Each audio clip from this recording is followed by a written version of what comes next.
Hay algo que Dios tiene que hacer con la humanidad nuestra para que lleguemos a ese punto donde realmente lo deseemos. Nunca lo vas a lograr desear lo suficiente con tu fuerza, jamás. Un poquito de Él vas a creer que ya está y te vas a ir a otra cosa. Eso es el amor, ese amor filio que tenemos nosotros, ese amor humano limitado, que queremos experiencias momentáneas, bonitas y se termina. Queremos como un besito tierno y sentir mariposita y ya está, y nos conformamos. Y ese amor filios en Pedro se demostró que no alcanza para seguir a Jesús. No lo alcanza. ¿Y sabe lo que necesita hacer Dios? Dios necesita o permite más bien, y aprovecha eso. Aprovecha que te seques. Y alguien dirá, pastor, lo que usted está diciendo es una herejía. No, no. Él necesita y permite que llegues al límite de tu humanidad.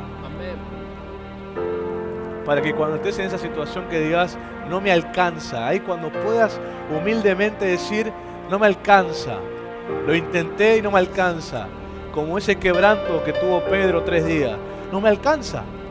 Él creía que sí, él tiene un orgullo. Donde decía, yo creo que sí. En la mesa le dijo, yo daría la vida por vos. Jesús le dijo esta noche, antes que cante el gallo, me habrás negado 3 veces. Pedro en su orgullo decía, no, jamás. Yo te amo y eso no pasará. Y descubrió que sí. ¿Y por qué? Pero Jesús le dijo el propósito.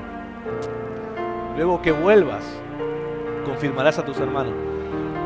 Esa frase de Jesús, cuando vuelvas, significa después de esa amargura, después que descubras y reconozcas que no te alcanza ese amor que tenés, ese amor limitado, humano, no te alcanza para lo que yo quiero, para lo que yo necesito. Pasará algo como Pedro, un avivamiento se despertará en tu corazón cuando lo reconozcas. Y vos volverás a tus hermanos y ellos se van a encender y se van a activar con ese fuego. Cuando Pedro reconoció delante de Jesús, en ese juego de palabras de fileo, de agapo, como se ha enseñado, cuando Pedro reconoció, tengo un amor humano, no me alcanza. Entonces Jesús fue cuando Jesús lo restableció y le dijo, apacienta mis ovejas, pastorea mis ovejas, apacienta mis corderos, apacienta mis ovejas, lo restituyó y le dijo, cuando eras joven iba donde querías, cuando seas viejo irás donde no quieras, otro más te ceñirá. Lo que pasa ahí, lo que pasó, quizá alguien no comprende mucho esa conversación. Pasó la profecía de hace 3 días que Jesús le había hablado a Pedro. Pedro fue restablecido. Un fuego santo cuando él reconoció que no le alcanzaba.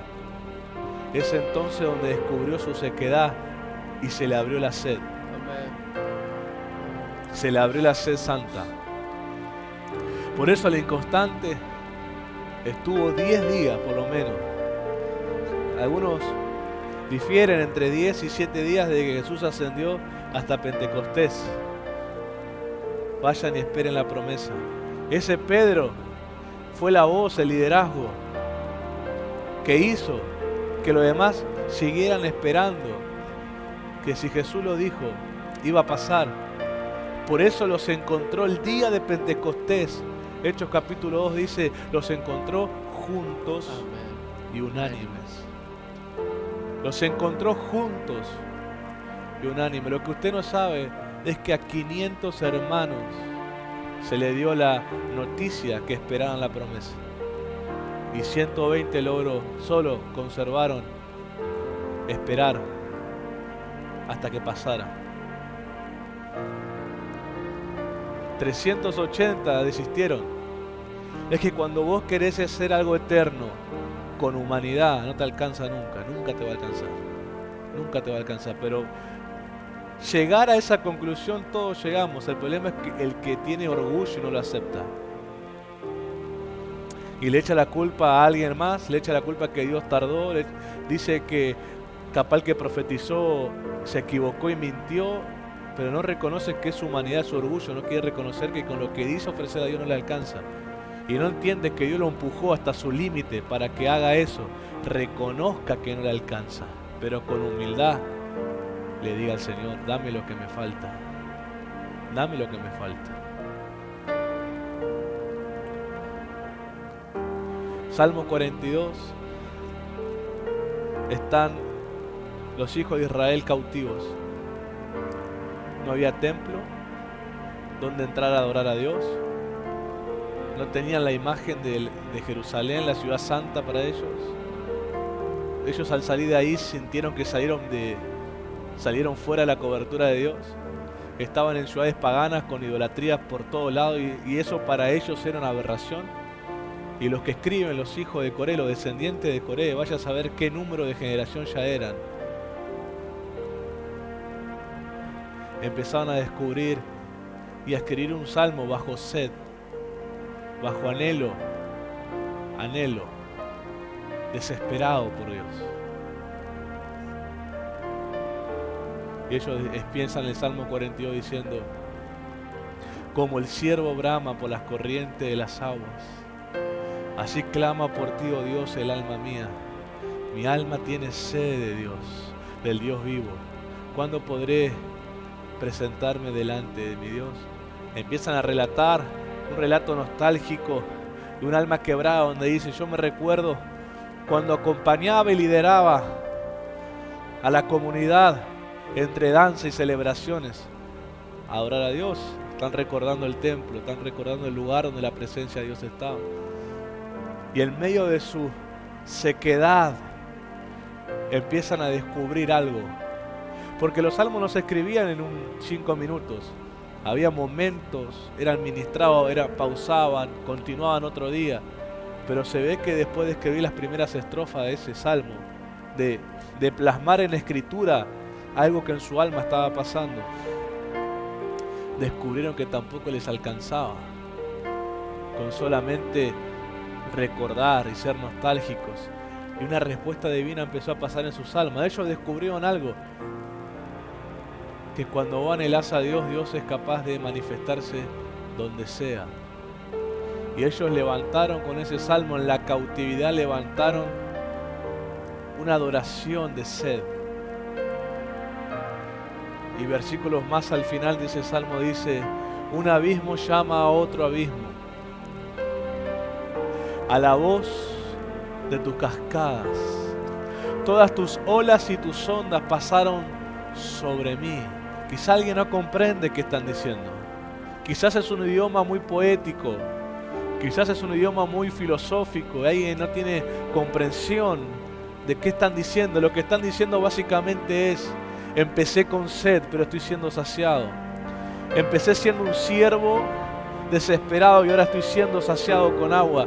Porque el abismo significa ese espacio espiritual en mi alma que se abrió, por donde empecé a clamar, por donde empecé a llorar, por donde empecé a reconocer que necesito, que anhelo, que no me alcanza con lo que tengo. Ese espacio, ese abismo que se me abrió, empezó a llamar a otro. Y ese otro empezó a demandar llenura y empezó a pedir agua y empezó a pedir. Y Dios respondió. ¿Qué te quiero decir? Es que Dios va a permitir y te va a empujar a que llegues a esos puntos donde reconozcas que tu humanidad y tus intentos humanos por agradarlo a Él no te alcanzan. Pero tenés dos opciones, como los 380 en orgullo, no reconocerlo y desistir de esperar lo que Dios quiere hacer. O como los 120, o como los hijos de Coré en el Salmo 42, reconocer y esperar respuesta divina y decir la verdad. Lo he intentado con mi fuerza, pero hoy descubro que no me alcanza. Esa confesión es sed. Así empieza la sed espiritual. Así empieza el hambre espiritual. Así empieza la pequeña chispa que se vuelve un gran fuego en un corazón ardiente. Así empieza, en ese momento, en esa confrontación con su carne, donde reconoce, no me alcanza. Mis intentos religiosos no alcanzan, mis intentos litúrgicos no alcanzan, mis intentos de costumbres no alcanzan. No alcanza mi forma, no alcanza lo que como yo pienso buscar a Dios, no alcanza como yo pienso que hay que servirlo, no alcanza porque llega a un límite. Llego a un límite y veo que no me alcanza. Pero con humildad digo, Señor, te fileo, pero si tú haces algo, te quiero agapar, te quiero amar con ese amor sin límites como el que me ama. Entonces el Señor dará de su propio amor a tu corazón y experimentará lo que dice Romanos capítulo 5, verso 5, que el Espíritu Santo ha derramado en nuestros corazones el amor de Dios. Esto es para gente que llega a su límite y lo reconoce con humildad. No se pone en la postura yo adoro así, yo busco así, yo lo hago así. Eso es orgullo. Y nunca te va a sacar, nunca te va a provocar sed eso, nunca te va a provocar sed. La sed viene cuando reconozco mi limitación y busco y espero una intervención divina sobre mi alma. Y es entonces donde la sed empieza a clamar como el ciervo. Porque lo que los hijos de Coré decían no era una petición superficial. No estaban pidiendo sentir un poquito de calor sobre el cuerpo. No estaban pidiendo sentir algo bonito. Ellos estaban literalmente gritando en su alma. Como el ciervo brama, porque el título de ese salmo, ¿saben lo que dice? Dice masquil. Dice masquil de los hijos de Coré. Y la palabra masquil en original, ¿saben lo que significa? Que es una orden militar. Es la orden de un general a la marcha. Y un general no decía, chicos, muchachos, tienen ganas, ¿qué hacemos hoy? No era pasivo, un general levantaba la voz, daba una orden de autoridad y a la orden de esa autoridad marchaban al ritmo los soldados comprometidos.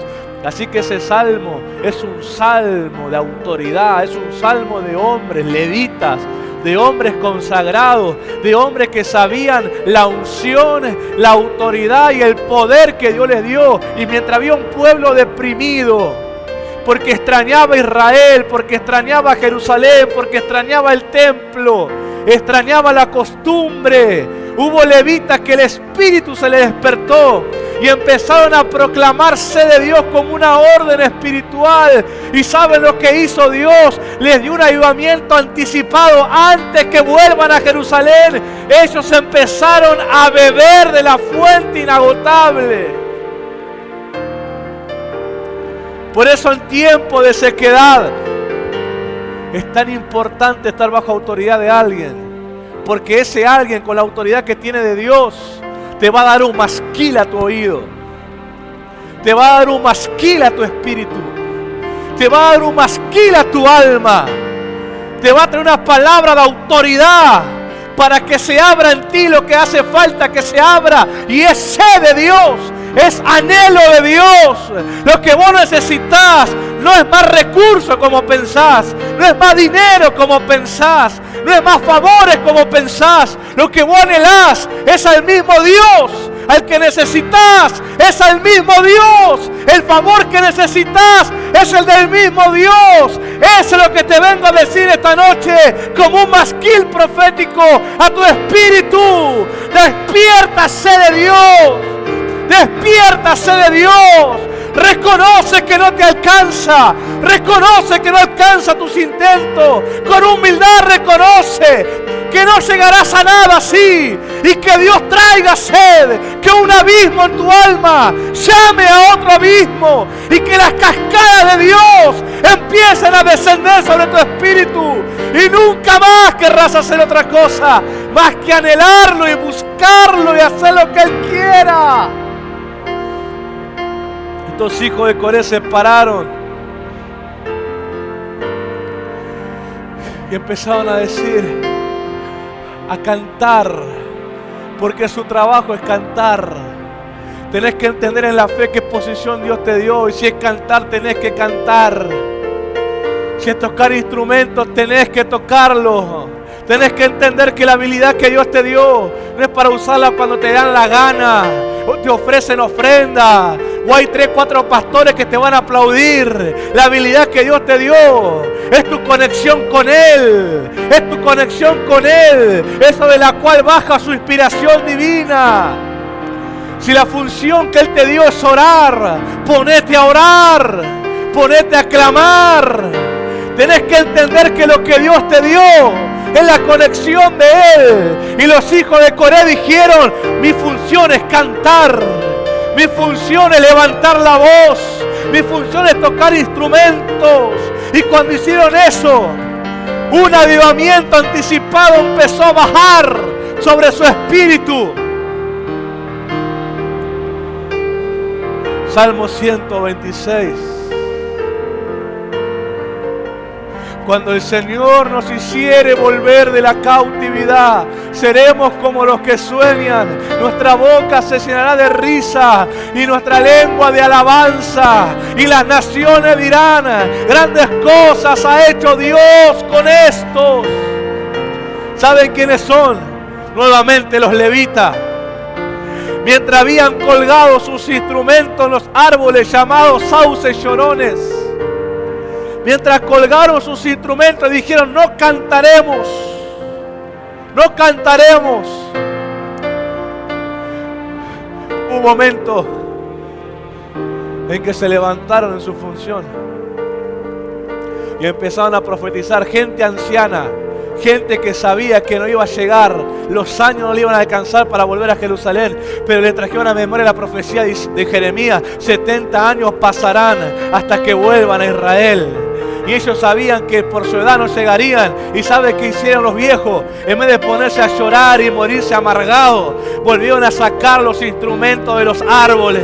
Empezaron a tocar, empezaron a adorar a Dios. Yo me imagino quizás a tararear primero, pero como fueron llamados a eso, como fueron consagrados a eso, como fueron ungidos para eso, empezó a caer palabra divina. Y los amargados se empezaron a llenar de gozo y empezaron a bendecir a los jóvenes, a los que sí llegarían a salir de cautividad y volver a Jerusalén. Y le dijeron: cuando el Señor los hiciere volver de la cautividad, seremos como los que sueñan. Nuestra boca se llenará de risa y nuestros labios de alabanza. Y las naciones que se burlaban de Israel tendrán que reconocer que Dios volvió a hacer memoria de su pueblo. Contagiaron el ánimo esos viejos, contagiaron el ánimo proféticamente. Y Dios les permitió otro avivamiento antes de volver. Otro que estaba amargado orando, diciendo: ay, que acaban de llegar noticias, que los muros de Jerusalén están caídos y sus puertas quemadas. Ay, se puso a llorar Nehemías. Y mientras se amargaba, dice que el Dios del cielo le habló. Él se propuso: yo tengo que hacer algo. ¿Qué habilidad tengo hoy? Soy un hombre de gobierno. Soy un copero, pero soy un hombre al servicio del rey. Y el rey lo mira un día y dice: ¿qué te pasa? Que tenés mala cara. Y Nehemías le cuenta, porque dice que si el rey te veía mal, hasta te podía mandar a matar. Uno podía servir al rey con mala cara. Pero él le cuenta y le dice, que la mano benéfica de Dios estaba con él. Y el rey le dio papeles, acceso para que ninguna ciudad lo frene. La madera, los carpinteros, para empezar a reconstruir. Yo veo que cuando vos tomás la actitud de confiar en la ayuda divina de Dios, dejás el lamento religioso y reconoces que no te alcanza, si Dios no hace algo en tu alma, no te alcanza con lo que le ofreces. Y Dios responde y te da de Él mismo. Un avivamiento empieza en tu alma. Por eso nunca vas a poder buscar a Dios como debes hasta que no reconozcas que no te alcanza tu manera. Hasta que no reconozcas que si el Señor no hace algo en tu alma, nunca vas a poder salir de ese límite, de esa sequedad que aunque la ignores está. Pero cuando con humildad traes tu alma a los pies del Señor y empezás a llorar, pero no un llanto actuado ni religioso, un llanto de alguien que saca de lo profundo de su ser el anhelo de servirle, el anhelo de estar con Él, el anhelo de conocerlo, el anhelo de romper el límite en el cual siente que se encuentra. El Espíritu Santo toma eso y lo empieza a amplificar, al punto que en un momento estás quebrantado, gimiendo delante de su presencia, con un llanto profundo. Y Dios responde, concede tu alma. Y tenés un deseo inagotable de estar con Él. Inagotable, ya no hay excusa, no hay cansancio, no hay día, no hay nada por lo cual digas, hoy no voy a hacerlo. Todo lo contrario. Decís, hoy necesito hacerlo. Es que no va a pasar hasta que no lo reconozca.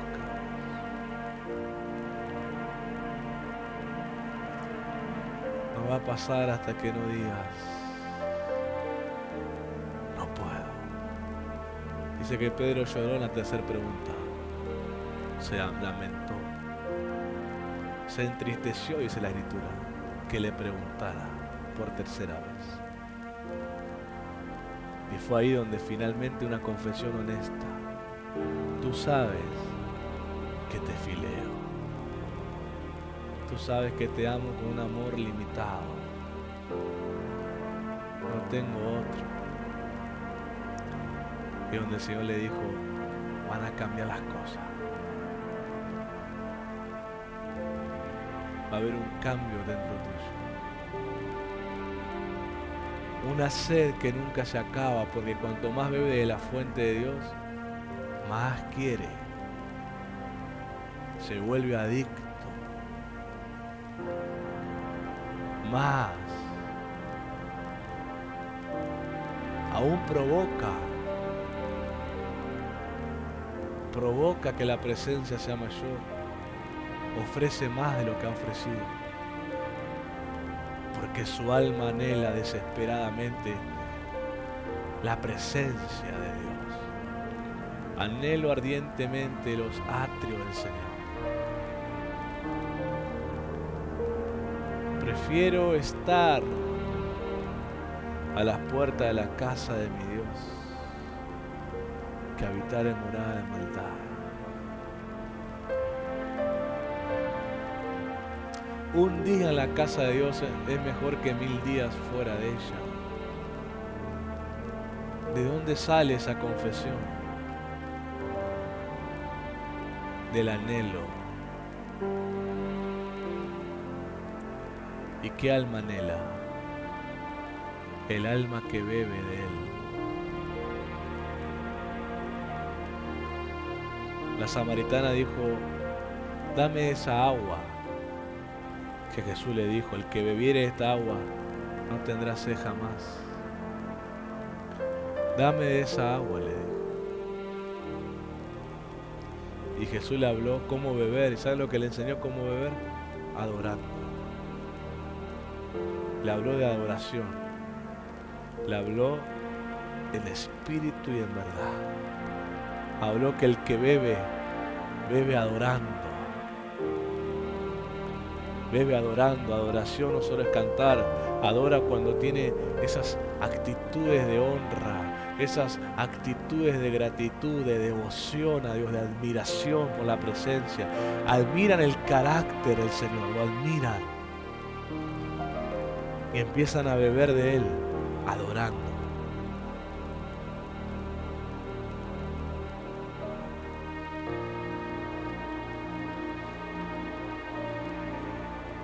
Estamos muy equivocados si pensamos que los salmos son cantitos religiosos.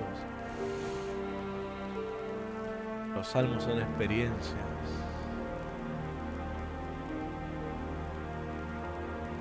Cuando uno tiene sed, está abierto a Dios, el alma está sedienta.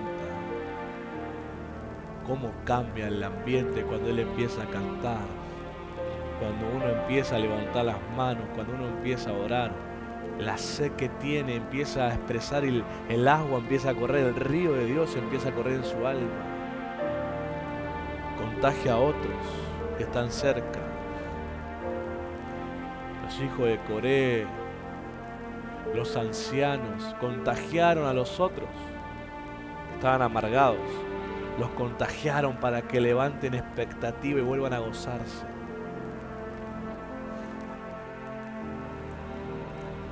¿Qué es más importante? ¿La ofrenda o el que santifica la ofrenda?, le dijo Jesús.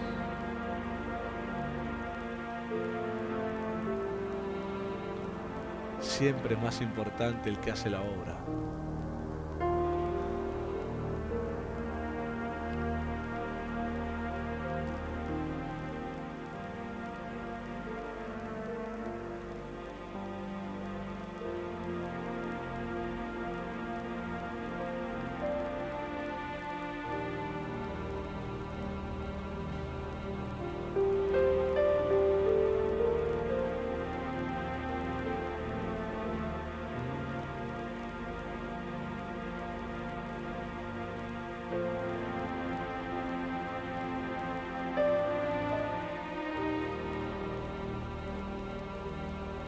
Aleluya. Aleluya.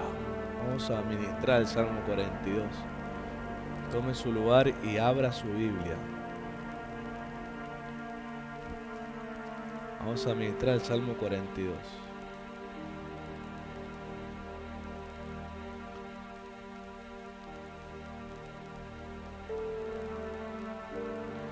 Quería compartir lo que ministré el sábado, pero otro momento. Mi alma tiene sed de Dios, al músico principal, masquil de los hijos de Coré.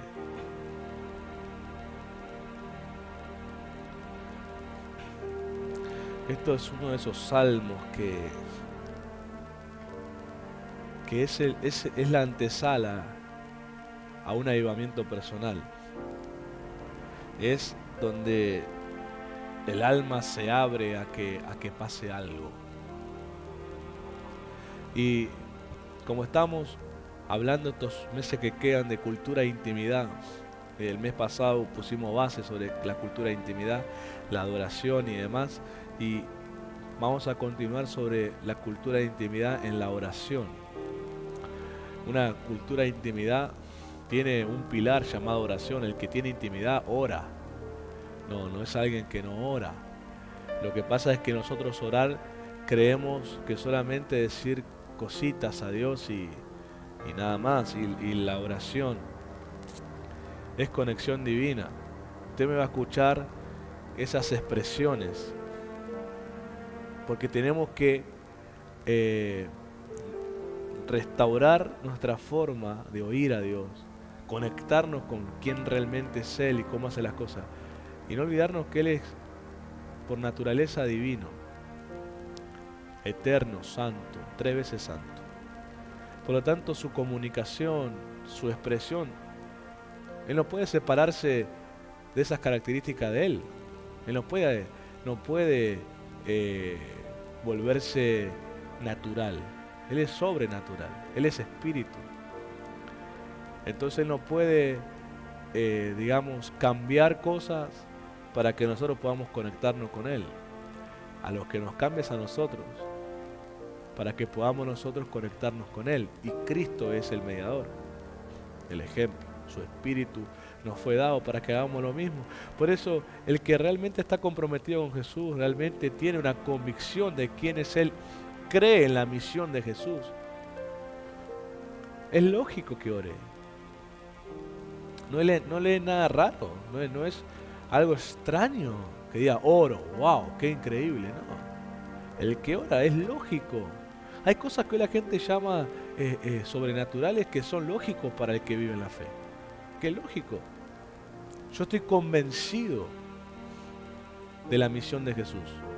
Creo que es totalmente vale la pena esa misión. Por lo tanto, mi lealtad está ahí y no va a cambiar porque no creo que haya una misión más grande que la de Jesús. Entonces mi lealtad y compromiso con el Señor no va a cambiar y necesita el Señor hacer otra cosa para que yo me convenza. Ya con lo que hizo a mí me convenció. Lo que yo necesito es conocerlo más a Él para poder animarme a hacer más cosas. Porque cuando yo lo conozco más a Él, mi fe se ensancha. Entonces, al tener conocimiento, mi fe se ensancha y me da la seguridad para animarme a hacer más cosas. En el proceso de conocerlo.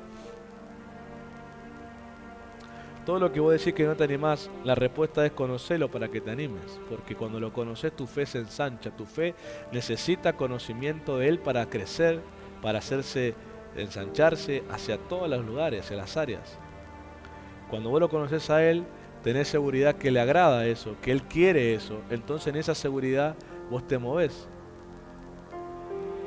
Y es respaldada la obra de fe. La fe tiene obras. Entonces lo haces porque conoces algo de Él. Ya estás convencido que a Él le agrada, que es su voluntad, que Él quiere eso. Y lo haces, no necesitas otra cosa. Y descubrís ¿qué pasa? Hay respaldo. Hay respaldo. Hoy tenemos muchos lugares donde se han estructurado su forma de pensar acerca de la fe, que siempre su fe se pone en la obra antes de ponerla en el Señor. Entonces dicen, voy a ayunar 3 días y creo que por ayunar Dios me va a responder. Y ponen la fe en el ayuno y no en el Señor. Entonces nunca se conectan con el Señor porque creyeron más en la obra que en el Señor. Es creer en el Señor y hacer algo para Él después. Es, yo creo en el Señor, amo al Señor, anhelo al Señor y Él me guía a ayunar, pero el ayuno lo hago por directiva de Él, no para que yo espero que Él me conteste por ayunar. Yo ya creo que aunque ayune o no ayune, Él me va a hablar, ayune o no ayune, Él me va a enseñar algo. Entonces no estoy haciendo cosas para que Él haga por mí. Yo ya creo que las quiere hacer. Entonces cuando yo lo conozco a Él, hago cosas por conocimiento de Él. ¿Me explico? No, lo hago porque alguien más dijo, entonces yo lo hago, pero no conozco eso de Él. Entonces pongo fe en la obra y no fe en el Señor. Es algo que el Señor confrontó cuando caminó en la tierra, en su ministerio, cómo la gente ponía más fe en una obra que en Dios. Crean en Dios.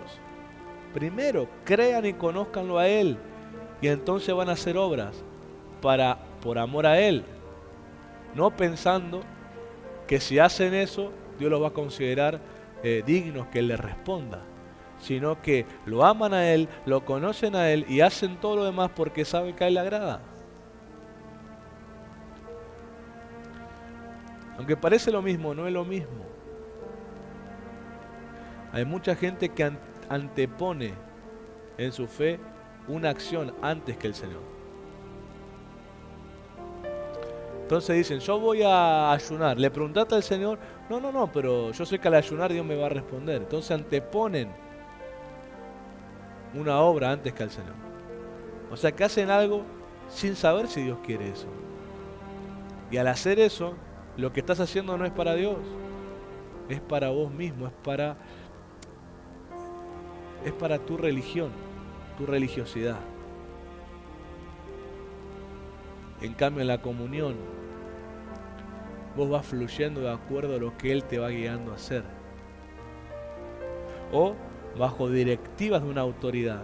Cuando vos trabajás, servís, sos discípulo, estás siendo formado y la autoridad baja una línea que yo le hablo, lo haces porque la autoridad está guiando a hacer algo también. Eso incluye también amor y fe. Pero yo hago algo porque digo que si lo hago Dios me va a escuchar, o digo que porque si lo hago Dios me va a bendecir, o yo digo que lo hago y Dios me va entonces a dar lo que yo quiero. Eso es anteponer una obra antes que el Señor. Y la idea es al revés, es poner al Señor primero. Y que Él te guíe a hacer algo. Entonces así tenemos un montón de gente cambiando el lugar. Y por eso no ven nada de lo que dicen ver. No logran esos cambios que están esperando hacer. Porque si fuera así, por ejemplo, los que ayunan los jueves ya fueran campeones. Y algunos ni ayunan los jueves.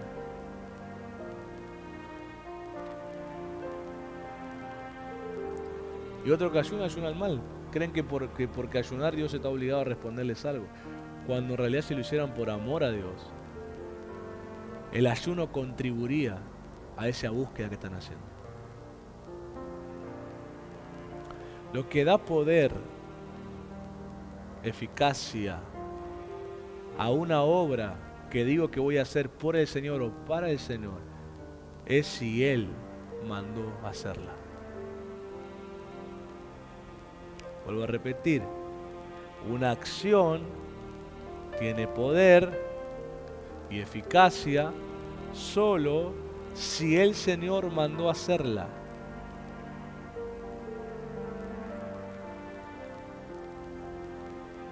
Y eso depende de la oración, la intimidad de oración, donde vos salís con directivas, con guianza.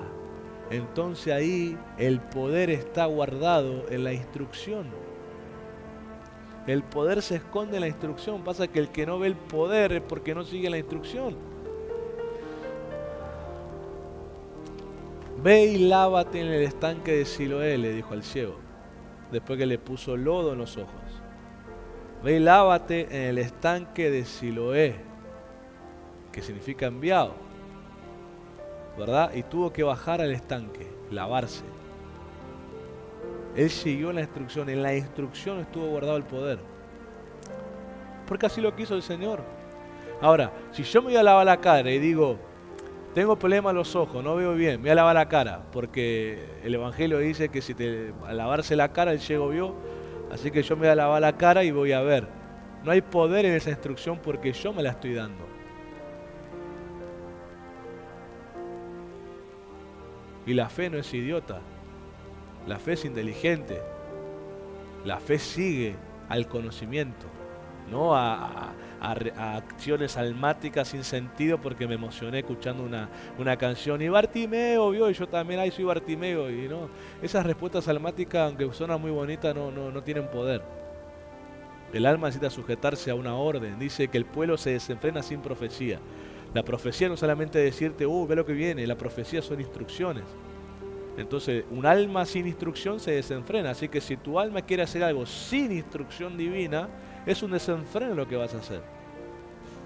¿Y qué pasa? Tu fe estaba un poco débil y ahora está más muerta porque te deprimiste, porque te lavaste la cara y ves peor.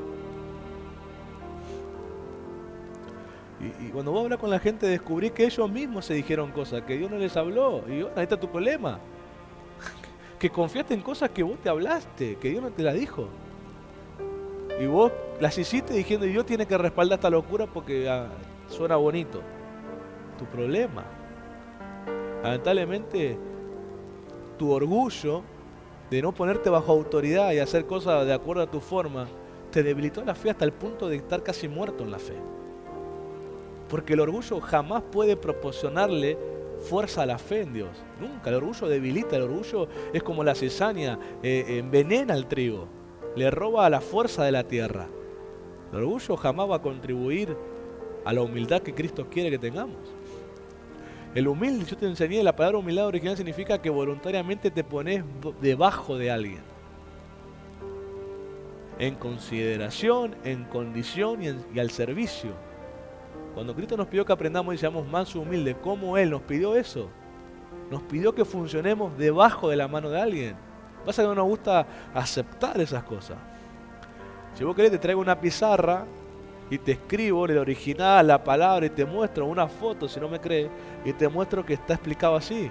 Que no es que yo lo digo porque me conviene, al ser pastor me conviene decir eso para que suene inteligente. Yo te muestro el original, yo mismo a ustedes les bajé el programa que yo uso para estudiar la Biblia. Claro, pero como está en inglés y uno quiere copiar y pegar en Google. Ay, qué esfuerzo, pegar y copiar en Google, pero meterte en internet, en todas las redes sociales, en todas las aplicaciones, investigar qué puedes hacer, ahí no hay problema. Entonces el problema es interés, el problema es la poca gana de aprender, la poca gana de salir de la comodidad y ensanchar el espíritu de la mente, que te hace que tu fe también se ensanche, porque tu fe se mueve en lo que conoce de Jesús. Si no, no se mueve.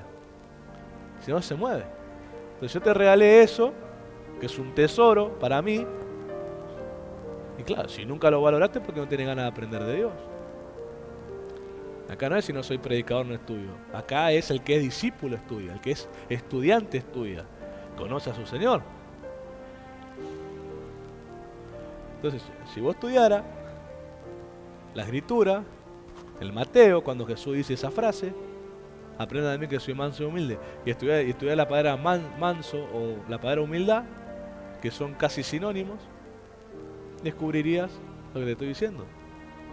Significa ponerse debajo, humillarse voluntariamente, ponerte en condición, en consideración con alguien más, al servicio de alguien. La humildad, ¿saben cómo se forma? Cuando vos servís a alguien. ¿Qué es servir a alguien? Hacer lo que te manda hacer, no lo que vos querés. Cuando vos seguís instrucciones de la voluntad de alguien más y no de la tuya, genera humildad en tu corazón. Genera humildad. Obviamente cuando haces en tu trabajo, por eso Pablo aconseja a los que trabajan, a los que tienen empleados, a los que son empleadores, a los padres, a los hijos.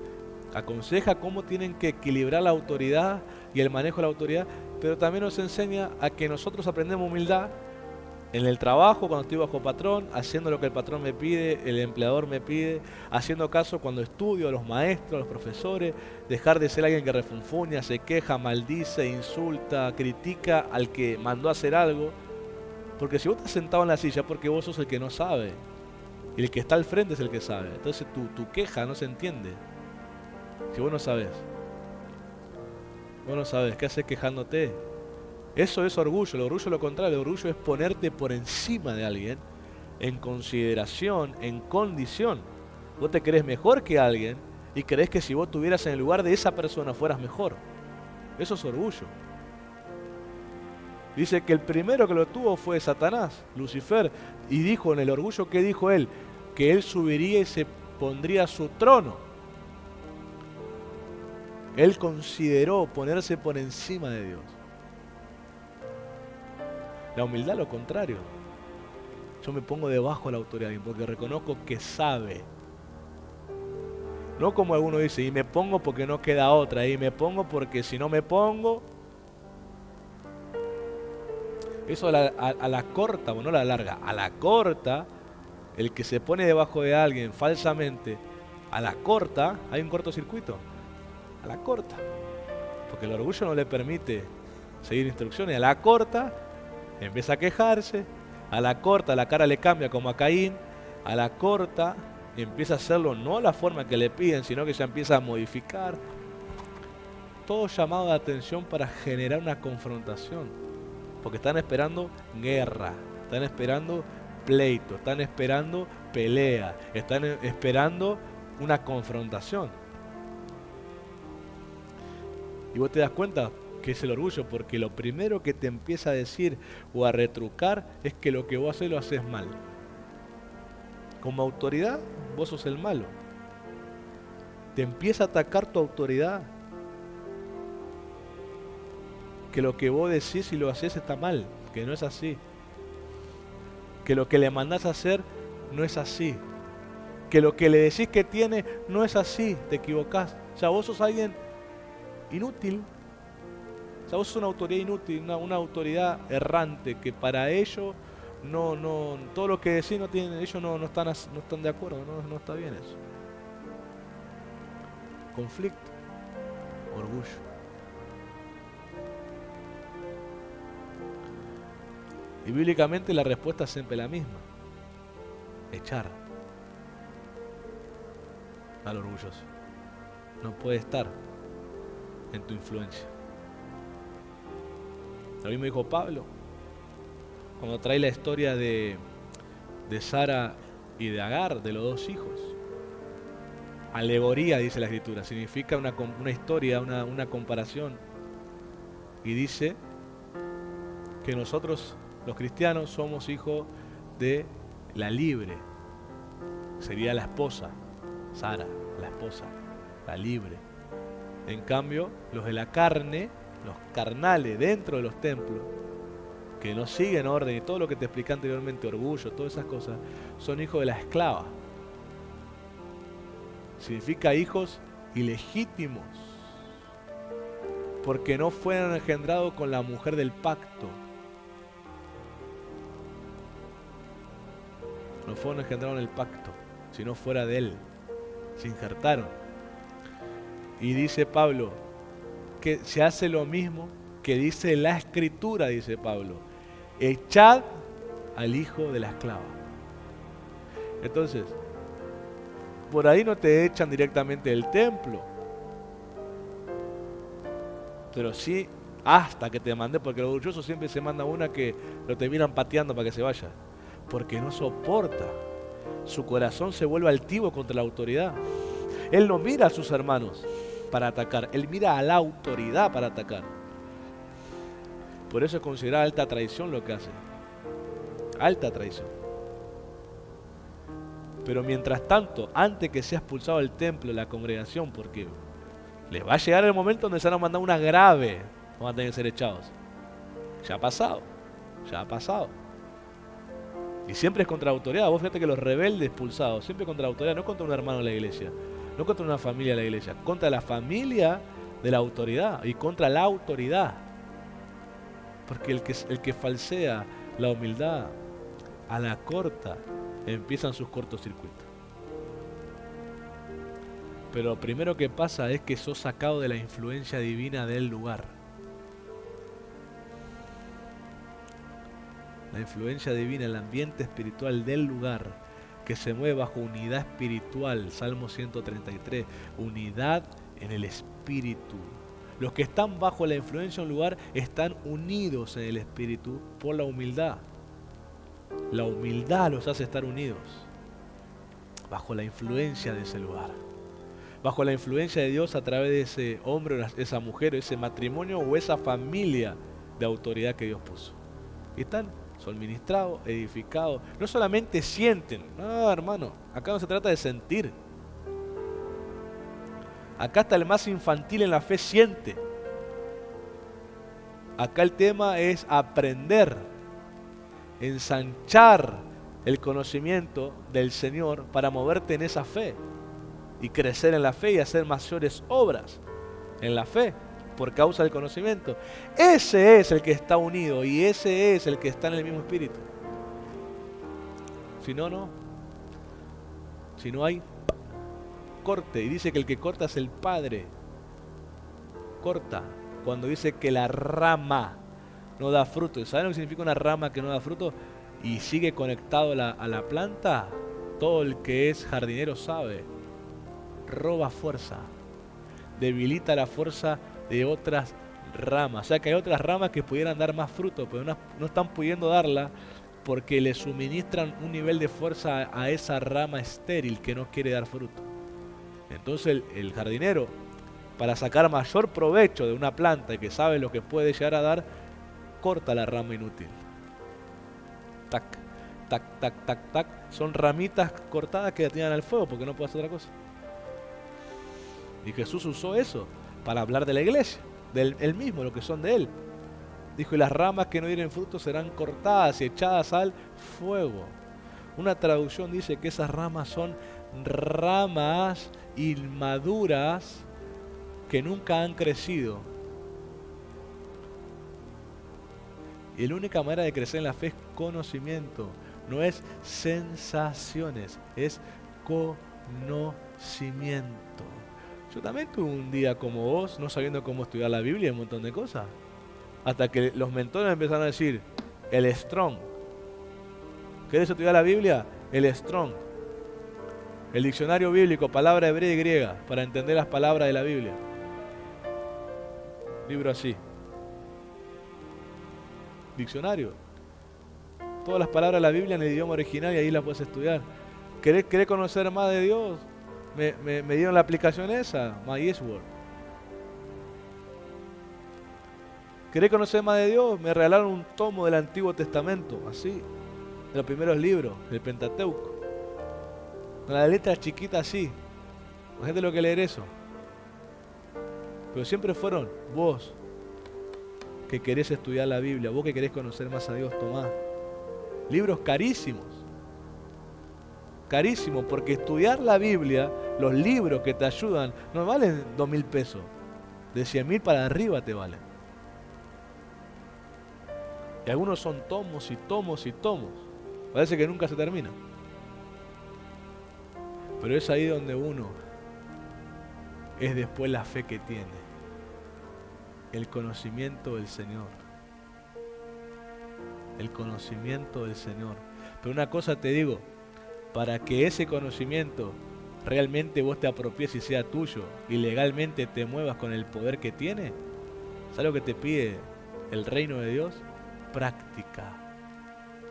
Porque hay gente que no se logra retener el conocimiento porque no lo practica, entonces se le va. Se le va del espíritu de la mente, ¿por eso no se acuerdan? ¿No se acuerdan que fueron enseñados hace un año de lo mismo? Esto es nuevo, no, hace un año te lo enseñé, pasa que no te acordás. Porque la falta de práctica hace que el conocimiento que vino a querer quedarse no encuentre lugar y se mueva. ¿Qué es eso? Eso es espiritual, hermano. Hay conocimiento que abracé que pasaron 10 años y no me lo olvido. Paternidad yo nunca me olvido. Lo he predicado, te puedo predicar de memoria. Esto que te estoy predicando, Salmo 42, lo apropié escuchándolo y no tengo bosquejos para el Salmo 42 porque me acuerdo de memoria el mensaje. Me acuerdo que es un masquil. Me acuerdo de los hijos de Coré quiénes son. Me acuerdo cómo estaban, dónde estaban. Todo eso fue enseñado. Pero yo me apropié ese conocimiento. Me apropié. Porque dije, si hay que hacer así, hay que hacerlo así. ¿Saben cuántas veces yo me puse a gemir pidiéndose de Dios como un siervo? Por eso, acá no es chiche, acá no es, ministreme, y me caigo. No, está muy equivocado. Si esa es tu manera de pensar la iglesia, vos tenés un circo en la cabeza. Esos momentos, podemos hablar en lengua, sentir fuego, sí, gloria a Dios. Pero el conocimiento, dice la Escritura en Oseas 4:6, por falta de conocimiento perece el pueblo. Muere el pueblo. Falta de conocimiento. Conocimiento para un hebreo es intimidad. Bueno, puedes conocer a alguien de lejos. Hay 3 niveles. Yo sé que estoy fluyendo un montón y algunos están con cara de que ¿qué dijo? Después escucha otra vez. Le va a hacer bien escuchar otra vez la enseñanza y escribirlo de nuevo. Con auriculares para no distraerse con nadie. Hay 3 palabras que definen la palabra discípulo en el griego. No me recuerdo bien el nombre porque se pronuncian medio raro. Pero el primer nivel es aprender de alguien de lejos. Aprender a alguien de lejos. O sea, nunca se acerca a vos, nunca se asocia con vos, pero te mira. De lejos te observa y te imita. pero de lejos, nunca tiene pacto con vos, nunca tiene relación con vos, nunca tiene intimidad con vos. Nunca vas a ni siquiera vos saber. Te mira de lejos. Ese primer nivel de discípulo o de aprendiz, estudiante, como quieras llamarlo. El que mira de lejos pero no tiene intimidad, tiene pacto con vos. El segundo es el que se asocia a vos por un tiempo y luego se va. Es el que por un tiempo se acerca, toma lo mejor de vos y se separa de vos. Es el segundo nivel que el griego explica de estudiante. Vengo, me acerco, me interesa tu escuela, aprendo, uso lo que aprendí y me voy. No participo de tu misión. Yo voy a hacer mi misión, voy a hacer voy a copiar esto, hago mi escuela, lo que vos quieras, pero no me quedo con vos. Ese es el segundo nivel. Pero el tercer nivel es el que pidió Jesús para ser un discípulo. Y el tercer nivel es el que permanece. El tercer nivel es el que se queda. El tercer nivel es el que hace pacto, el que no solamente aprendió de él, sino que quiere ser como él y quedarse con él. Ese es el nivel que Jesús pide para un discípulo.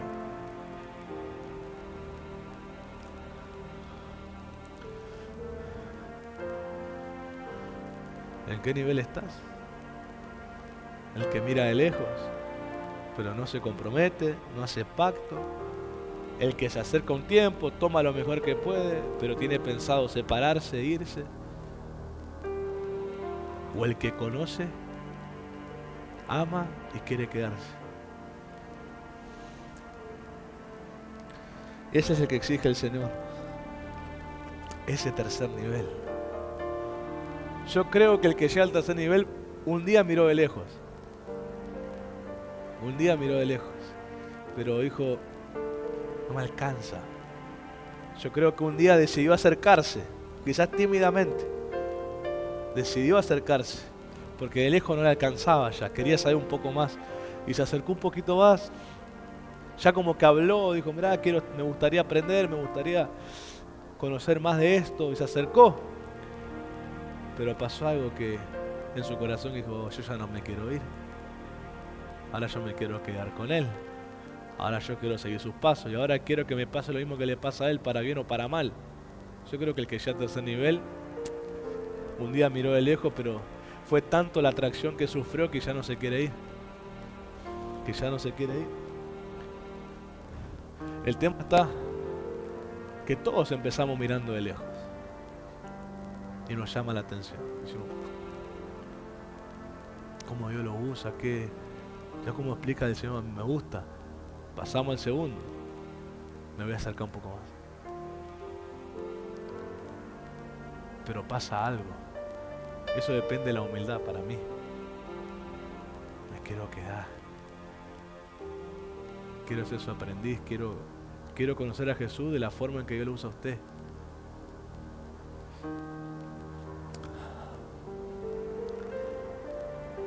Y es una persona que ya ha conocido que el poder está en las instrucciones.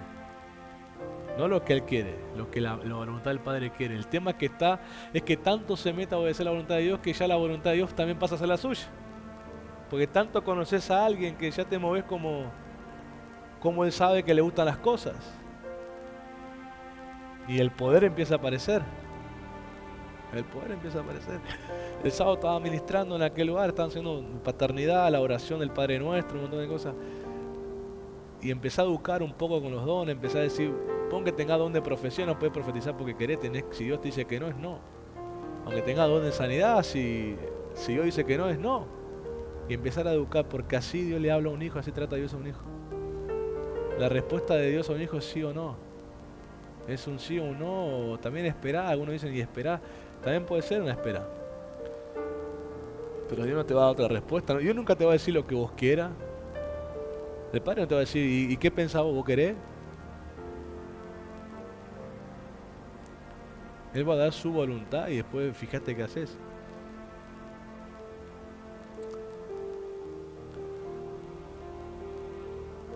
Ese es el secreto de alguien de la intimidad. El secreto de la intimidad de alguien, lo público, que la gente se admire, wow, mirá como lo que hace le pasa. Y algunos en serio dicen, mira, cada vez que ora pasa algo. le parece sorprendente a la gente, pero para el que es de intimidad no es nada sorprendente, es algo esperado, porque lo estoy haciendo porque me lo mandó a hacer Dios, no lo estoy haciendo porque quiero. Y en la instrucción está el poder, así que poder va a haber. Va a pasar algo. Va a pasar algo. Y eso es algo que yo he tenido que ser educado durante 10 años. Yo era muy mandado en mi impulso, en mi deseo de que pase algo.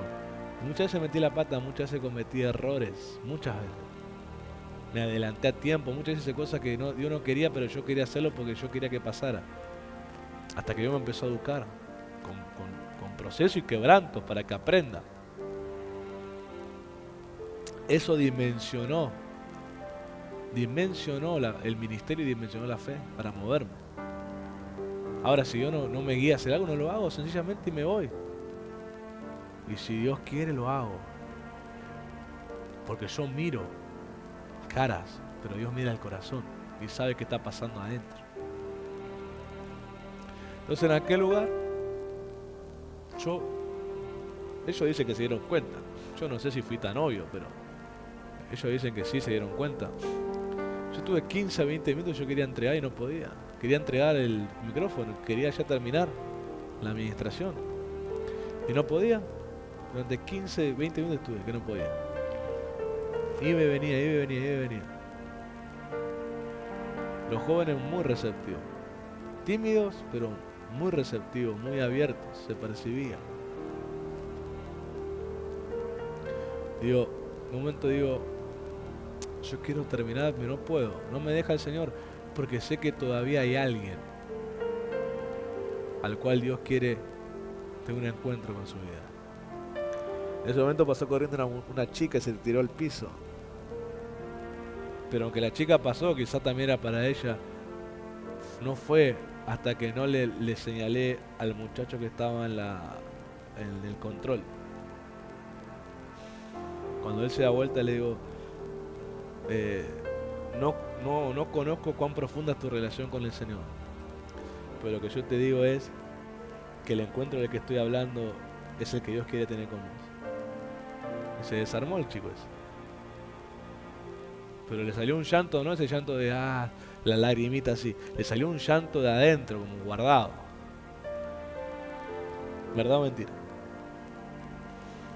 Cuando yo señalé a ese muchacho, porque percibí que era él, y le solté esa palabra, ahí el Señor me soltó. ¿Y yo qué hice? Entregué el micrófono. Dije, ahora sí yo puedo terminar, dije. Y le di al líder que estaba ahí. Es instrucción el poder, no lo que vos querés. Es en la instrucción está el poder. Yo antes, ¿sabes lo que hubiera hecho? Me hubiera puesto a llamar a que todos pasen todo adelante y hubiera puesto mano a todo y hasta que caigan todos no iba a parar de orar. Porque mi concepto, por eso digo que la fe se mueve el conocimiento que vos tenés de Dios. Mi concepto era ese. Mi nivel era ese. Yo pensé que así era el ministerio. Hasta que Dios empezó a tratarme. ¿Saben cuál fue uno de los procesos que Dios trató tanto conmigo como los hijos de Coré? Por eso Salmo 42 para mí es uno de mis favoritos. Cuando creí que Dios me empezaba a usar, que finalmente digo, wow, Dios me está usando al fin, Dios pongo mano a alguien y Dios me empieza a decir algo para alguien que antes no me pasaba. A todo el equipo ministerial le pasaba y a mí era el único que no me pasaba, y era el pastor y no me pasaba. Todos los más ministraban, yo lo usaba palabras y la gente se caía, era ministrado. Yo pedía la mano a la gente, silencio. Silencio, para mí era vergonzoso eso, por eso yo le evitaba. Yo le decía a mi papá, si querés te sirvo de ujier, la agarro gente, pero no me pongo ahora a nadie, porque a mí no me sale eso de Dios. A mí no me sale de que Dios me diga algo para alguien. Pero un día estábamos en una iglesia y digo, bueno, yo voy a servir, pues yo no puedo ir. Voy para servir. Y me animé, empecé. Y parecía como que empecé. Me acuerdo de una mujer que pasó, le puse la mano y discerní, usted tiene un problema, usted está enferma, ¿verdad? Sí, acá, bueno, Dios te va a sanar en la mano. Y pasó un hombre, el último que pasó era un olor a cigarro, un hombre grande. Y le digo, no puedo reprender, decirle espíritu de cigarro, porque primero no existe espíritu de cigarro. Y segundo, no puedo hablarle del vicio, porque qué sé yo cómo lo va a tomar, de mi mente, hace muchos años atrás. Así que, Señor, tocalo. En ese momento donde parecía que la chispita empezaba a subir, que parecía que Dios me estaba empezando a usar, me baja al alma una tristeza impresionante que yo no entendí por qué. A mí me cambió la cara. Me cambió la cara. Yo parecía que estaba en un luto, en un velorio. La cara que tenía. Una tristeza me bajó al alma que yo no podía explicar de qué me sentía tan triste. Recuerdo que mi papá me retó porque me dijo que los pastores me miraban, yo estaba con malas caras, y me dijo, ¿qué te pasaba? Yo le digo, mirá, tío, honestamente, le digo, no es que tenía un problema con ninguno de ahí, sino que le cuento lo que me pasa. Entonces se da cuenta que era un proceso, un trato de Dios. Y estuve unos días orando, no entendiendo qué pasaba, hasta que Dios me hable y me dice que ese proceso era para que yo encuentre mi originalidad en Él. Esa fue la palabra, originalidad en Él. Y me acuerdo que creo que el sábado fue, o ayer no me recuerdo, me salió el recuerdo, porque hay cosas de experiencia que yo tengo con Dios que yo las escribo en las redes, no para mandarme la parte porque me queda ahí, lo dejo como memoriales, ministraciones, reflexiones, y yo escribí sobre la originalidad y me acordé del proceso. Cuando yo escribí lo que pasa cuando Dios te da la originalidad en Él, y me acuerdo que el proceso fue para eso. Uno de los procesos más largos, porque hubo otro más largo que fue cuando sufrí ataque de pánico y de ansiedad, que tuve 6 meses, donde Dios también me enseñó a quebrantar la terquedad. 6 meses tuve así.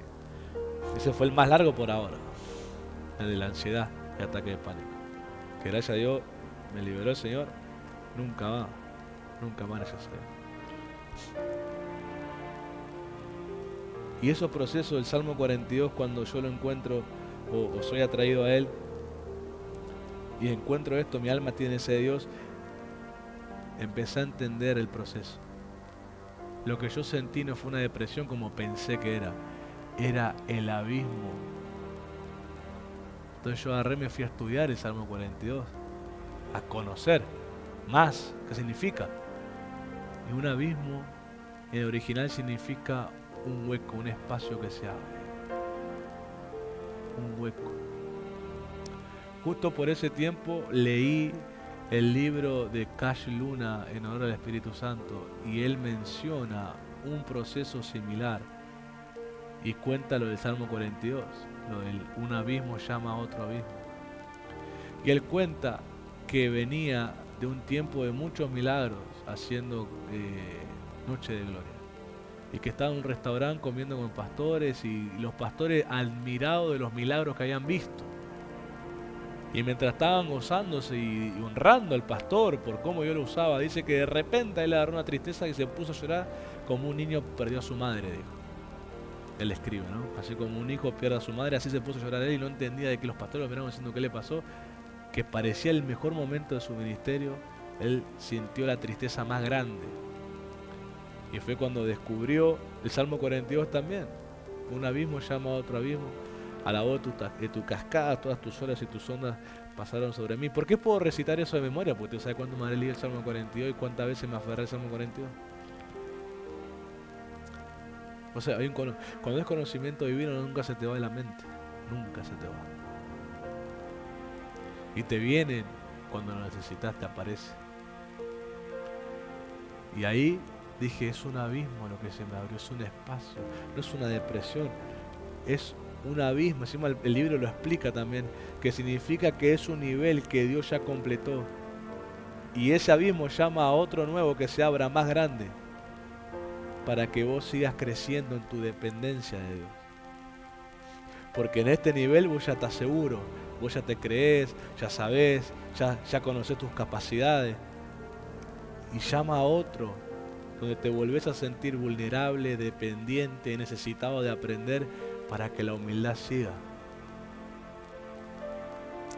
Así que la tristeza que viene de Dios, y luego yo leí en Pablo, en 2 de Corintios, cuando Pablo, la primera carta es confrontativa, le escribe la segunda a los Corintios y una de las partes de la segunda carta le dice, yo sé que la primera carta les provocó tristeza, dice.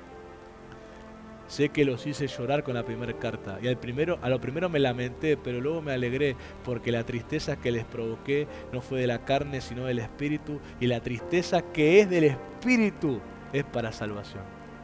Así que cuando yo leí eso, usted ve como yo lo recito de memoria, pero no porque soy súper inteligente, porque es conocimiento revelado, practicado y abrazado, y no se te va de la mente. Cuando yo leí eso, dije, esta tristeza no es de la carne, porque dijo, la tristeza de la carne es para muerte, pero la tristeza del espíritu es para salvación. Y dije, esta es la tristeza del espíritu. Él te provoca estos niveles para aumentar la dependencia, aumentar la intimidad, aumentar la humildad, volverte a meter bajo el ritmo de volver a conocer, sentirte alumno, no sentirte, porque en lo que se llena ya te crees maestro, pero en lo que se vacía sos alumno otra vez. Entonces hay niveles donde vos podés enseñar y ser maestro, pero hay otros niveles más grandes donde sos alumno porque no sabés cómo. Pues yo me puedo parar a enseñar de lo que sé, de lo que tengo lleno, porque se completó el nivel, pero en otras cosas yo sigo siendo alumno porque tengo que seguir aprendiendo. Y eso es el equilibrio entre la seguridad que Dios te da y la humildad que tenés que seguir teniendo. Y eso lo hacen los abismos en el alma, esos espacios que se abren, donde decís necesito más de Dios, no me sacia. Lo mejor que te puede pasar en un servicio es eso, que vengan estos tiempos donde decís ya no me sacia lo que estoy haciendo, necesito hacerlo mejor, hacerlo de otra manera, conocer más, y te viene esa necesidad que hasta que no empezás a ganar conocimiento bajo una autoridad, no se te va la tristeza, no se te va. Así que yo creo que con eso ya tenemos. Y nunca puse el reloj, así que no sé de cuánto estoy hablando, pero termino leyendo el Salmo 42. Salmo 42, mi alma tiene sed de Dios, al músico principal masquil de los hijos de Coré. Como el ciervo brama por las corrientes de las aguas, así clama por ti, oh Dios, el alma mía. Tenga en cuenta que cada vez que aparece la expresión oh, sobre todo en un salmo, o en alguna historia bíblica que hable que esté orando o haciendo algo de intimidad, el oh es un grito del alma. El oh es un clamor. Así clama por ti, oh Dios, el alma mía. Mi alma tiene sed de Dios, del Dios vivo. ¿Cuándo vendré y me presentaré delante de Dios? Fueron mis lágrimas mi pan de día y de noche, mientras me dicen todos los días, ¿dónde está tu Dios? Me acuerdo de estas cosas y derramo mi alma dentro de mí, de cómo yo fui con la multitud y la conduje hasta la casa de Dios, entre voces de alegría y de alabanza del pueblo en fiesta. ¿Por qué te abates, oh alma mía, y te turbas dentro de mí? Espera en Dios, porque aún he de alabarle, salvación mía y Dios mío. Dios mío, mi alma está abatida en mí. Me acordaré por tanto de ti desde la tierra del Jordán y de los hermonitas desde el monte de Mizar. Ahí aparece algo glorioso. Un abismo llama a otro a la voz de tus cascadas. Todas tus ondas y tus olas han pasado sobre mí. Pero de día mandará Jehová su misericordia y de noche su cántico estará conmigo y mi oración al Dios de mi vida. Diré a Dios, roca mía, ¿por qué te has olvidado de mí? ¿Por qué andaré yo enlutado por la opresión del enemigo? Como quien hiere mis huesos, mis enemigos me afrentan, diciéndome cada día, ¿dónde está tu Dios? ¿Por qué te abates, oh alma mía? ¿Y por qué te turbas dentro de mí? Espera en Dios, porque aún he de alabarle, salvación mía y Dios mío. El alma de alguien saciado. Si vos notás, hay como 3 tiempos de sed. No es que se contradice que, ay, me alegré y otra vez estoy triste. Ay, me alegré y otra vez estoy triste. Yo creo que acá hay más de un tiempo de sed. Por lo menos 3. El primero, como el siervo, termina alabando a Dios. Luego dice, mi alma está enlutada, mi alma está... Otro tiempo de sed, aparecen los abismos. Es saciado. Otro tercer tiempo, los enemigos se burlan, lo persiguen. Otra vez es saciado. ¿Qué más querés que te diga, che? ¿Crees que porque fuiste probado una vez, ya está, estás galardonado, ya estás graduado? Estás loco. Tu graduación es la muerte. Tu graduación es la muerte. El día que partas a la presencia de Dios. Ese es el día de tu graduación. Mientras tanto sos un estudiante. Mientras tanto estás en estos años de carrera que solo Dios sabe hasta cuándo será el día en que partas a la presencia de Él. Así que acá el colegio de la fe no terminó. No terminó. Algunos están en el CBC y lo están dando de vuelta 20 veces ya. Pues todavía no perdona, todavía le cuesta orar un rato por día, todavía no lee ni un versículo, así que todavía están en el CBC, están otro año en el CBC, otro año en el CBC, hasta que empiezan a entrar a los primeros años de esta carrera de fe. Pero no va a pasar hasta que no reconozca, Señor, no puedo con esta humanidad, soy limitado. Hace algo. Tengo sed. Adorando a Dios, uno bebe. Siempre será esto, corazón, siempre será. No le importa a Dios tu cara, no le importa esto, no le importa ni dónde venís, de dónde vivís, cómo es tu casa, no le importa el nombre de tu familia, sino esto. Y si esto no sirve, aún puedes pedir un corazón nuevo. Pero hay que desearlo. Yo estuve meses pidiendo cosas que hoy tengo, estuve meses pidiendo, esperando el silencio, esperando una directiva, y mientras esperaba tenía que orar, tenía que adorar, tenía que quedarme en silencio, tenía cosas que no entender, me confundí, dudé, me desesperé, pero seguía anhelando que Dios haga y diga algo. No me interesaba cuando venían los profetas y me querían dar ministerio, porque a mí me importaba 3 rábanos el ministerio. Yo quería que Dios me dijera qué pasaba en ese momento con mi situación. Yo anhelaba. No me importaba ni profecía de viaje, ni profecía de ningún lado, ni nada. Yo quería su presencia. Yo quería que me dijera Él eso. Su presencia, su unción. Yo quería eso. Su compañía, su amistad. Todo lo que yo aprendí que se puede en Dios, lo he ido a buscar. Cuando yo quise algo, anhelé algo que aprendí que se puede, lo fui a orar, lo fui a buscar. Por eso cuando vino Joás, profeta de Colombia, y dijo el último día, escriban una carta, una petición, lo que tengan para Dios. Yo escribí una sola cosa: la amistad del Espíritu Santo. Ay, qué humilde, ¿no? Era lo único que yo quería, no me importaba lo demás. Si me hubiera importado lo demás, lo hubiera puesto también. En ese momento no me importaba nada más.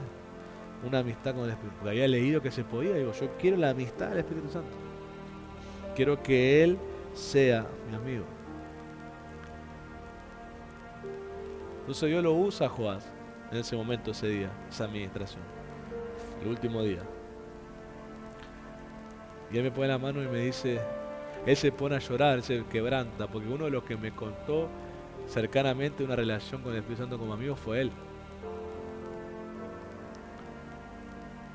Y Él se puso a llorar en ese momento cuando me pone la mano. Y me dice de parte de Dios, no pediste, no me acuerdo si me dijo dinero, fama, no me acuerdo bien qué dijo, pero lo que pediste fue ser amigo de Él.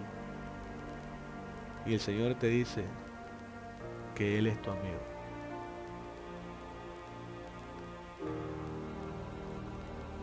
Pero eso no empezó con Joás, ni empezó ese febrero de 2018. Eso había empezado en octubre de 2017, cuando volví de San Juan. Octubre, noviembre, diciembre, enero, febrero, han pasado 5 meses.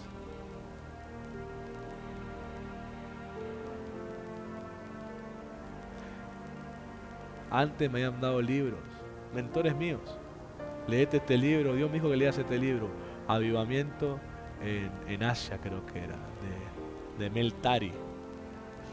Los milagros que ese hombre vivió, caminó por el agua se convirtió en vino, el veneno no sé qué, resucitaron muertos, todo un avivamiento.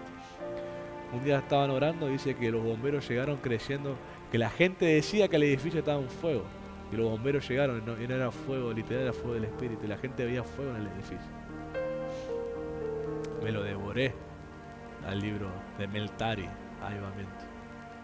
Otro me dan en honor al Espíritu Santo. Me lo devoré. Buenos días, Espíritu Santo. Benijín. Me lo devoré. Descubrí que estaba la segunda parte o la continuación, la unción. Justo mi papá lo tenía. Me lo devoré. Por eso vos no seas estúpido.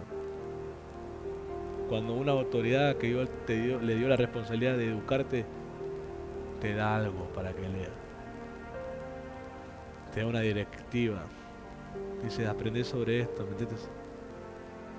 Yo así fui siendo guiado en el camino y siendo marcado por pequeñas experiencias que me llevaron a esos encuentros.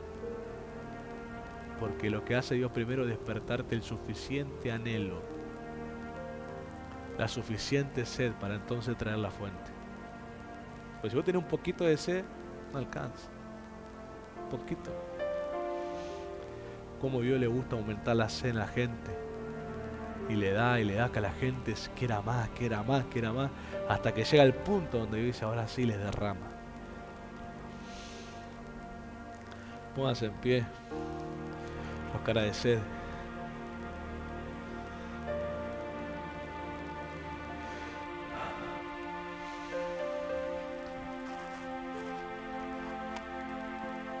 Dios te bendiga a los que ven. Ya has tenido tu ministración al principio. Ahí Dios te ha exhortado, te ha animado. Oro que puedas responder a la sed de Dios y que sea cada vez más fuerte y anheles mucho más beber de Él. Adóralo en espíritu y en verdad. Y cada vez beberás y beberás más de Él. Y de acuerdo a cuánto lo conozcas será el nivel de tu fe para obedecerlo. Que Dios te bendiga.